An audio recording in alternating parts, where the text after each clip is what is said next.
Hey everybody, in today's video we're going to be taking a look at this Z24-200 and we're going to be comparing it directly against the f-mount 24-120.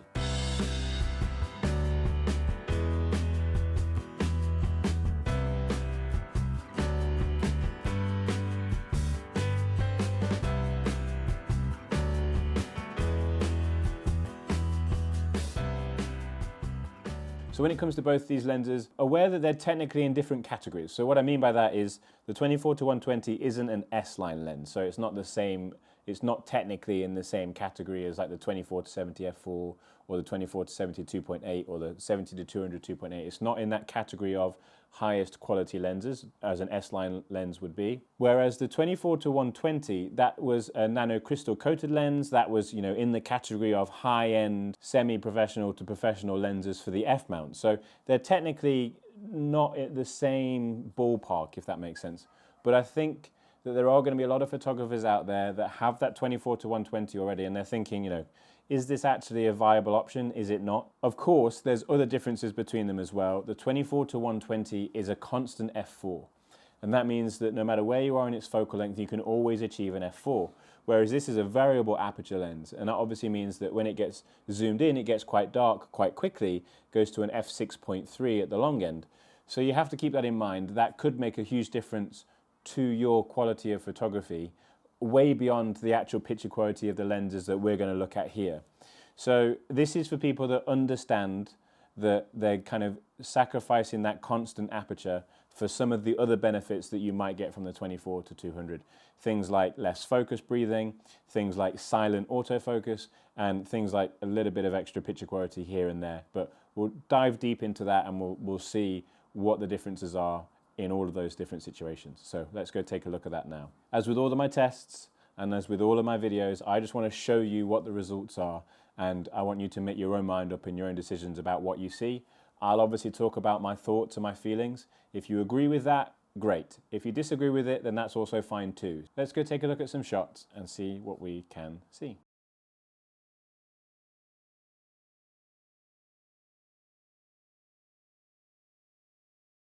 Here we are for the first of many. We have the 24-200 on the left at 24mm and at f4. And we have the 24-120 on the right at 24mm at f4. Both of these lenses have been used on the same camera body.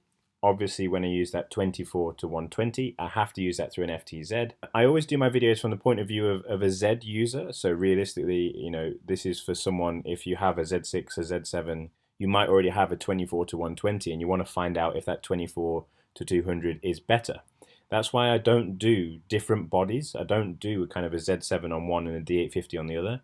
I want to see what they look like on that same Z series camera. But that being said, the final result will still be the same. I've done in previous videos that test between the two and there's no difference caused by the FTZ adapt. The way that I would look at it is if you had a Z7 and on the 24-120 we had a D850, the results that we're looking at here would still be the same. So please do keep that in mind. Right, let's go take a look and see what differences we can see. So here we are at 1:1. Both of them are at their widest setting, obviously, of 24mm. And I think 24mm is going to be the area where we might start to see these lenses struggle. So either 24mm or the other side of it towards the zoom end of side of things. At 1:1, I can't see any difference. Both of them look really nice and sharp, really nice and contrasty. There is a little bit of a difference to the depth of field between the two, and we'll take a closer look at that when we look at 2:1. As we move towards the edges, I'd say that there's not a massive amount in it, but maybe the 24-200 looks a little bit sharper. I think they're both about the same in terms of distortion. Other than that, they're very similar. It's hard to tell at 1:1, so we'll go take a look at 2:1 and see if we can see any other differences there. So here we are at 2:1. It's hard to see the difference between them. They produce very similar sharpness, very similar color. Micro contrast seems to be very similar. I mean, especially that kind of bold text there seems to stand out the same on both lenses, really. Maybe slightly more vivid colors, but no, when I look at that again, I think that that's actually, they're very similar. So it's hard to see any differences between these two lenses, even at 2:1. Now, one thing that is different is the depth of field pattern is very different. So just off center here, I do feel like the 24-200 is sharper. There's definitely a lot more detail here than there is in the 24-120. I think towards the edges, the 24 to 200 is just slightly sharper than the 24 to 120 is, and the 24 to 120 seems to be struggling from a little bit more purple fringing than the 24 to 200 does. There's still a tiny bit there on the 24 to 200, but it's nowhere near the amount that we have on the 24 to 120.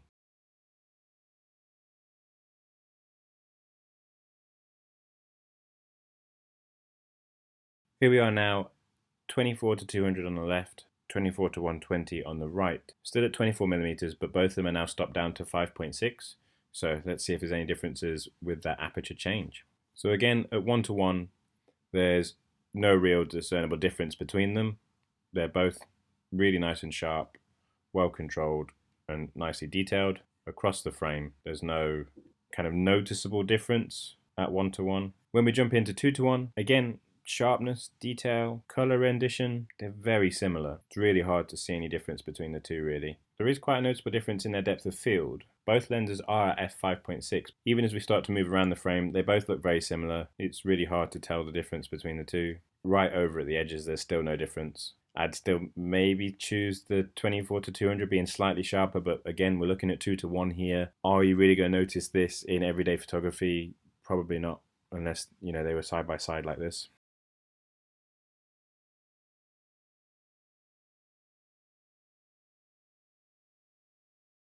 Now both lenses are stopped down to f8, so 24 to 200 on the left and 24 to 120 on the right. Still at 24mm, now both at f8. Let's go take a look. So both lenses are really sharpened up now because they're stopped down at f8. I do find that the 24 to 200 maybe got a little bit more micro contrast. We can see this black area here is just maybe a little bit of a lighter shade of grey than it is on the 24 to 200. So I think at f8, that 24 to 200 is dealing with contrast a little bit better, but other than that, there's no real difference. I've jumped straight in here at 2 to 1 as well, because at 1 to 1, there's just no difference either. No matter where we look in the frame, they're identical. Even over towards the edges of the frame, they're still the same at f8. Right, so what we're going to do is we're going to zoom both the lenses in, and we're going to have a look to see how they compare throughout their focal length.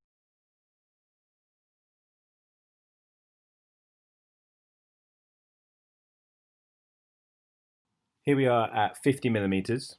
Both lenses are now also at f5.6. So we've got the 24 to 200 on the left and the 24 to 120 on the right. We're at f5.6 because obviously when we start to zoom in the 24 to 200 to 50mm, the lowest aperture we can choose is f5.6.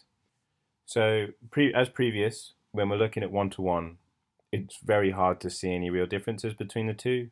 No matter where we look in the frame, if we're slightly off center, even as we're moving towards the edges of the shot, it's just quite difficult to tell any real differences. There is still a difference in the depth of field. We can see that the area of sharpness and detail, even in the corners of the frame, is the same really. At 50mm, they are very similar. So at 2 to 1, it is still very difficult to see any difference between them.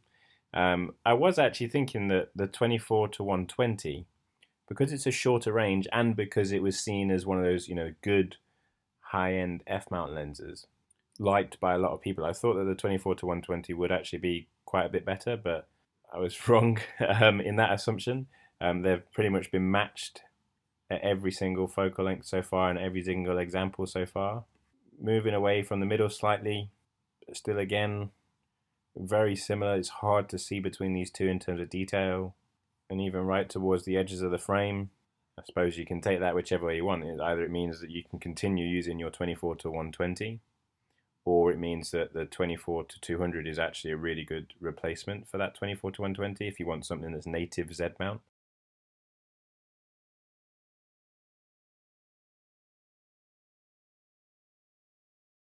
Here we are at 50mm and f8. Let's go see if there's any differences now that we've stopped the lenses down from 5.6. I'm going to jump straight into 2 to 1 because there's very little difference at 1 to 1 as we've seen previously. And at 2 to 1, it's still just as difficult to see the difference between them. I can't really choose one in terms of overall kind of sharpness. I mean, I look at it and I think maybe in this area here, the 24 to 200 looks a little bit sharper, but I look over here and I think they're the same.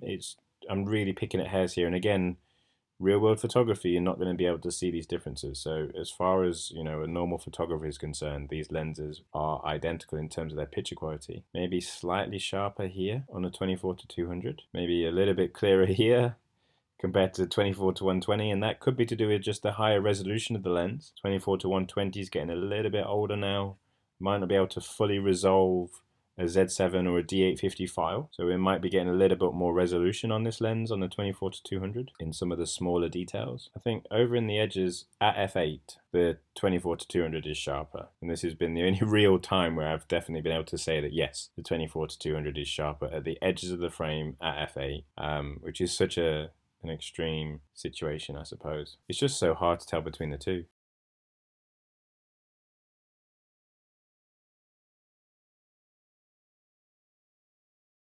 I'm getting a little bit concerned that I'm showing the same thing over and over again. There's not much difference between these lenses, and it's difficult for me to find something that's going to be worthwhile making this video interesting. So I've jumped to 120 millimeters. I've looked at all the focal lengths between that I shot, and I've looked at the apertures between that I've shot, and realistically, there's just no difference that I can see. So we're obviously now at the full extent of the 24-120, which is on that right-hand side still. We're not quite at that full extent of the 24-200, obviously, but they're both set to 120 millimeters, both at f8, because there was just no difference in the other one. So I didn't want this to just be a continual video of me just saying, oh, they look the same, oh, they look the same. So I've jumped right in here at 2-1, and the big difference between them is, I think it's coming down to a little bit of resolution. The 24-120 just being that slightly older lens, just not able to resolve some of the details. So therefore it's just not looking as sharp. Also just lacking a little bit of contrast. It just appears to be that there's a lot more micro contrast and a bit more control on that 24-200 as there is on the 24-120. And again, when we start looking at some of those smaller details, I think that 24-200 is just a little bit sharper. But other than that, it's just still so difficult to tell between the two. I think the only really clear advantage is the 24-200 at f8 at 120 millimeters is sharper towards the edges of the frame, compared to that 24-120 where it's just a little bit softer. So that's going to be the only real difference. So I just wanted to kind of summarize what we've looked at there. And I think, as you gathered, it's not going to come down to outright picture quality. Yes, in some situations, that 24-200 at the edges of the frame is sharper at certain focal lengths. But there's other things to consider, like the fact that 24-120 is a constant f4, or the 24-200 zooms all the way to 200. I don't think it's going to be as clear cut as it is in some of my other tests where we look at just outright picture quality. So it's going to be a tough choice between these two lenses. For me, I think personally, the advantages that you get from a native Z lens, so the quieter autofocus, the better focus breathing, and you'll be able to see the focus breathing example in a couple of minutes. The 24-120 still has quite a lot of focus breathing at 120, especially if you're going to be using that lens for things that are quite close up. You actually are going to find that 120 millimeters is not going to be as zoomed in as the 24-200 is. So with those things in mind, and the fact that in most cases the 24-200 was equal to, or if not better than, the 24-120, that for me is the reason why I would choose the 24-200. If you're the photographer that shoots a lot in low light and you need that constant aperture of the f4, remember obviously with the 24-120, you can shoot that wide open at f4 at 120 millimeters. So if you're more concerned about that wide open constant aperture and letting in more light because you shoot in low light situations, that might be more important than the longer focal length. If you're outdoors using it as a travel lens, the 24-200 makes complete sense. But if you're indoors using it as kind of a mid-zoom portrait lens, I would probably say that you might want to look at a 24-120 f4, or you wait for the Z 24-105. But obviously we don't have an official date on that yet. But as soon as we do, I'm sure you'll hear it from me first. So I hope that makes sense. I hope it's been useful. I'm going to play the autofocusing tests and the focus breathing tests, but hopefully it's been worthwhile. And it's been too close to call, but I think for me, all things considered, that 24-200 is still going to be the lens that I would choose. But for a lot of people, that 24-120 is still going to be good enough.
I hope that you found this video useful, and I hope that it's given you some insight into the differences between the 24 to 200 and the 24 to 120.